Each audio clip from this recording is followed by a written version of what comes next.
ಯಾವುದೇ ಪರವಾನಗಿ ಹಾಗೂ ವಿದ್ಯಾರ್ಹತೆ ಇಲ್ಲದ ನಕಲಿ ಕ್ಲಿನಿಕ್ ಮೇಲೆ ಆರೋಗ್ಯ ಇಲಾಖೆ ಅಧಿಕಾರಿಗಳು ದಾಳಿ ಮಾಡಿ ಇಂಜೆಕ್ಷನ್ ಹಾಗೂ ಔಷಧಿಗಳನ್ನು ವಶಪಡಿಸಿಕೊಂಡು ಕ್ಲಿನಿಕ್ಗೆ ಬೀಗ ಜಡದಿರುವ ಘಟನೆ ಕೆಂಚಾರ್ಲಹಳ್ಳಿಯಲ್ಲಿ ನಡೆದಿದೆ.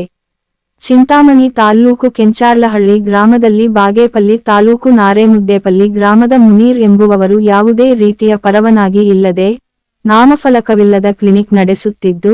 ಖಚಿತ ಮಾಹಿತಿ ಆಧಾರದ ಮೇಲೆ ತಾಲೂಕು ಆರೋಗ್ಯ ಅಧಿಕಾರಿ ರಾಮಚಂದ್ರಾರೆಡ್ಡಿ ಹಾಗೂ ತಂಡ ಭೇಟಿ ನೀಡಿ ವಿದ್ಯಾರ್ಹತೆಯ ದಾಖಲಾತಿಗಳು ಹಾಗೂ ಕೆಪಿಎಂಇ ನೋಂದಣಿ ಬಗ್ಗೆ ಪರಿಶೀಲಿಸಿ ಯಾವುದೇ ಸೂಕ್ತ ದಾಖಲೆಗಳು ಇಲ್ಲದ ಕಾರಣ ಸದರಿ ಕ್ಲಿನಿಕ್ ವಿರುದ್ಧ ಪ್ರಥಮ ವರ್ತಮಾನ ವರದಿ ಮಾಡಿ ಕ್ಲಿನಿಕ್ನಲ್ಲಿದ್ದ ಹಲವು ಔಷಧಿಗಳು, ಇಂಜೆಕ್ಷನ್ಗಳು, ಸಿರಿಂಜ್ಗಳನ್ನು ವಶಪಡಿಸಿಕೊಂಡು ಕ್ಲಿನಿಕ್ಗೆ ಬೀಗ ಜಡಿರಾಮ ಮತ್ತೆ ಬಾಗಿಲು ತೆರೆಯದಂತೆ ವಾರ್ನ್ ಮಾಡಿದ್ದಾರೆ.